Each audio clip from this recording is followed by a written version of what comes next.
نبی علیہ السلام نے فرمایا کہ فتنوں کا ایسا دور دورے گا کہ کئی انسان ایسے بھی ہوں گے وہ قبر کے پاس کھڑے ہو کے کہیں گے کہ کاش اس مردے کی جگہ آج ہم قبر میں ہوتے. جو ہے وہ انسان صبح کے وقت مومن اٹھے گا، شام کے وقت کافر ہو جائے گا، شام کو مومن ہوگا، صبح کے وقت کافر ہو جائے گا. اور ان فتنوں میں جو ہے وہ چلنے والے سے جو یعنی جو رکنے والا ہے وہ بہتر ہوگا، اور اس سے بھی جو بیٹھنے والا ہے وہ بہتر ہوگا، یعنی جو جتنا وائٹ ہے. اور بخاری مسلم میں الفاظ ہے کہ ایمان بچانا ایسے ہوگا جیسا کہ ہتھیلی پہ انگارہ رکھتے ہیں. ہتھیلی پہ انگارہ رکھتے ہیں تو ہتھیلی جلتی ہے، اور اگر اس کو یوں کر کے جھٹک دیتے ہیں تو انگارہ نیچے گر کے بجھ جائے گا، یعنی ایمان ختم ہو جائے گا. یعنی ایمان کی حفاظت اتنا مشکل ہے جتنا اس انگارے کو، یعنی جس طرح انگارہ رکھنا تیلی پہ تکلیف دے اس طرح ایمان رکھنا تکلیف دے ہوگا، لیکن آپ نکال بھی نہیں سکتے، ایمان ضرورت ہے. تو ان حدیثوں کی تشریحات مختلف لوگوں نے مختلف کی ہیں. بعض لوگ کہتے ہیں صحیح مسلم میں حدیث ہے 246 کہ بندے کے کفر اور شرک اور اسلام کے درمیان فرق نماز، تو وہ اس پہ فٹ نہیں ہوتی، اس لیے کہ جو نماز نہیں پڑھنا وہ صبح بھی نہیں پڑھ رہا تھا، شام کو بھی نہیں پڑھ رہا تھا. ایسا تو نہیں ہے کہ شام کو بے نمازی سوتا ہے اور صبح اٹھ کے بے نمازی ہو جاتا ہے. شام کو بے نمازی سوتا ہے، صبح اٹھ کے بھی بے نمازی ہوتا ہے، اللہ یہ کہ کہیں نماز نہیں ہوتا، اس پہ بھی فٹ نہیں ہوتی. یہ قرب قیامت کے بارے میں ضرور فٹ ہو کہ جب ایمان کی حفاظت مشکل ہوگی. دجال آ جائے گا، اس کے ماتھے پہ کافر لکھا ہوگا، لیکن کافر کٹھا نہیں، کاف الف فا را لکھا ہوگا.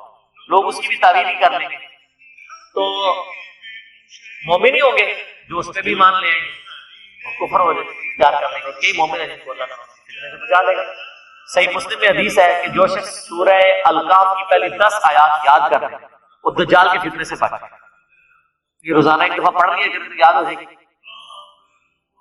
الحمدللہ الذی انزل علی عبدہ الکتاب سے لے کے ربنا آتنا من لدنک رحمۃ وہیئ لنا من امرنا رشدا. فتنہ بہت بڑا فتنہ ہو.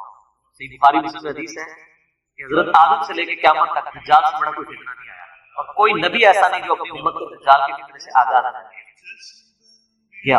میں نے دجال کے اوپر پورا لیکچر دیا ہے، مسئلہ 130 ساری دجال سے ریلیٹڈ احادیث آلموسٹ سوائے چاند ایک کے بخاری مسلم سے میں نے کور کیا. اس زمانے کے لیے وہ ظاہر ہے دجال پہ لوگ ایمان لے آئیں گے، اللہ تعالیٰ اس کو ایسی یعنی صلاحیت دے گا، لیکن ظاہر ہے وہ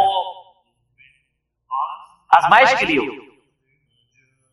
زمین سے سبزہ اگائے گا، آسمان سے بارش برسائے گا. ایک مومن کھڑا ہو جائے گا علمی کتابی قسم کا، میں ثابت کروں گا علمی کتابی، وہ کہے گا تو دجال ہے، وہ کہے گا میں رب ہوں، مجھے رب مانو، وہ کہے گا میرا رب تو کانا نہیں تو کانا ہے، وہ کہے گا دیکھو میں سبزہ اگا رہا ہوں، میں بارش برسا رہا ہوں، یہ اللہ کی کوالٹی ہے، مجھے رب مانو. کہے گا نہیں، مجھے میرے نبی کی حدیث پہنچی ہے کہ تو دجال ہے. تو یہ کون ہوگا؟ کارنامے اور کرتب دیکھ کے منہ ہو جانے والے. اور علمی کتابی حدیث تو علمی کتابی بات ہے، وہ دیکھ کے بھی نہیں مانے گا. وہ کہے گا کہ اچھا نبی صاحب فرماتے ہیں اس کے ساتھ آگ بھی ہوگی اور جنت بھی ہوگی. وہ آگ دراصل جنت ہوگی اور جو جنت ہے وہ اصل میں دوزخ ہوگی. اپنے ماننے والوں کو وہ جنت میں پھینک رہا ہوگا، اصل میں دوزخ میں جا رہا ہے، اور دوسروں کو وہ آگ میں پھینک رہا ہوگا وہ جنت میں جا رہا ہوگا. دنیا سے تو خیر چلے جائیں گے. تو نبی صلی اللہ علیہ وآلہ وسلم فرماتے ہیں، بخاری مسلم کے الفاظ ہیں، ایک مومن کھڑا ہوگا اور اس کو کہے گا تو دجال ہے.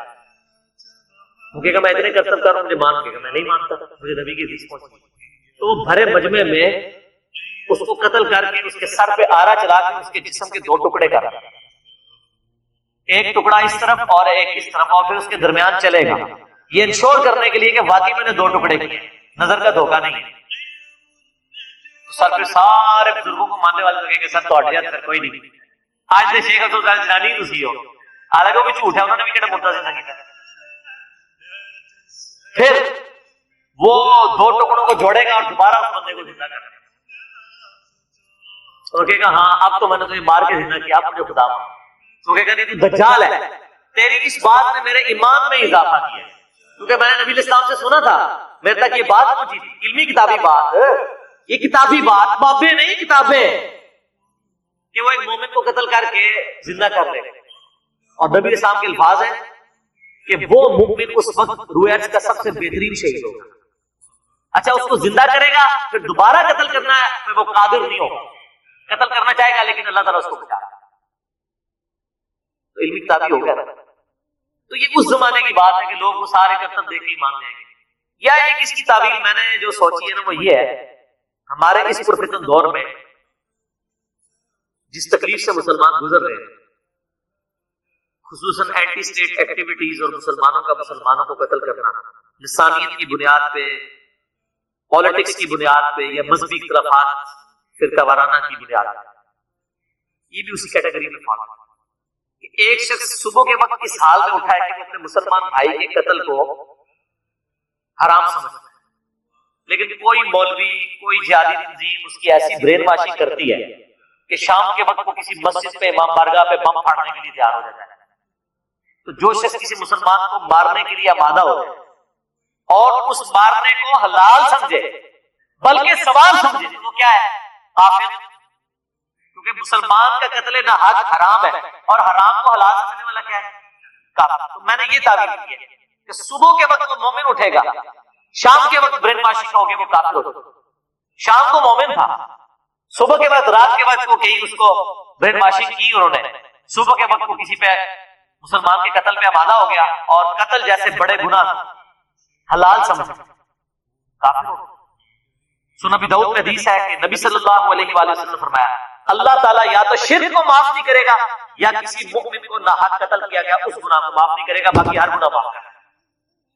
لہذا یہ جو قرآن کی آیت ہے نا، آیت نمبر 48 اور 116 سورہ نساء کی، ان اللہ لا یغفر ان یشرک بہ ویغفر ما دون ذلک لمن یشاء، اللہ شرک کو معاف نہیں کرے گا، اس کے علاوہ ہر گناہ جس کے لیے چاہے گا معاف کر دے گا، مگر جس کے لیے چاہے گا۔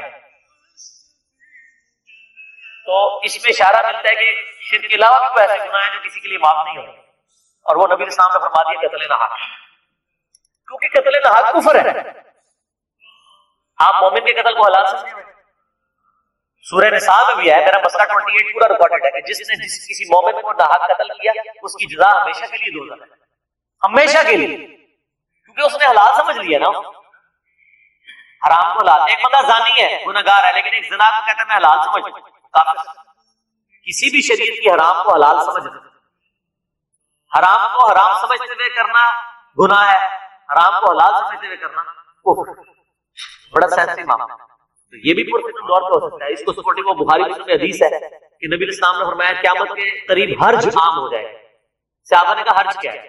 تو فرمایا کہ قتل، خون ریزی۔ قاتل کو نہیں پتا ہوگا کہ وہ کیوں مار رہا ہے، اور مقتول کو نہیں پتا ہوگا کہ مجھے کیوں قتل کیا جا رہا ہے۔ سر جو لوگ مسجد میں نماز پڑھنے گئے ہیں، یا امام بارگاہ میں گئے ہیں، یا کسی جلسے جلوس میں گئے ہیں، ان بیچاروں کو تو پتہ ہی نہیں تھا کہ ہمیں کیوں مارا جا رہا ہے،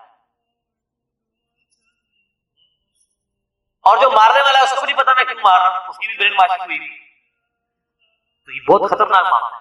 میرے خیال میں کہ یہ حدیث جو قرب قیامت میں صبح مومن اور شام کو کافر، اس طرح کی ایونٹس کے اوپر فٹ بیٹھتی ہے۔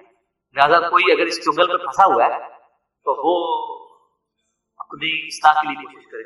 2008-9 کی بات ہے، میں ایک مسجد میں تھا تو وہاں مجھے ایک بندہ ملا، مجھے بتانے لگا، وہ کہتا ہے میں نے تو باقاعدہ خودکش یعنی جیکٹ بھی پہن لی تھی، پورا ارادہ کر لیا تھا۔ یہ ان دنوں کی بات کر رہا ہوں جب یہ بہت چیزیں عام، یعنی یہ ضرب عضب سے بہت پہلے کی۔ پھر کہہ رہا ہے کہ مجھے اللہ نے ہدایت دی، چیزیں مجھے سمجھ آئی، لیکن اس وقت تو کہتا ہے میری بات ماری گئی، تو مجھے کہیں پہ بھی بھیجتے تو میں نے کام کر لیا۔ یہ جناب برین واشنگ بڑی بڑی چیز۔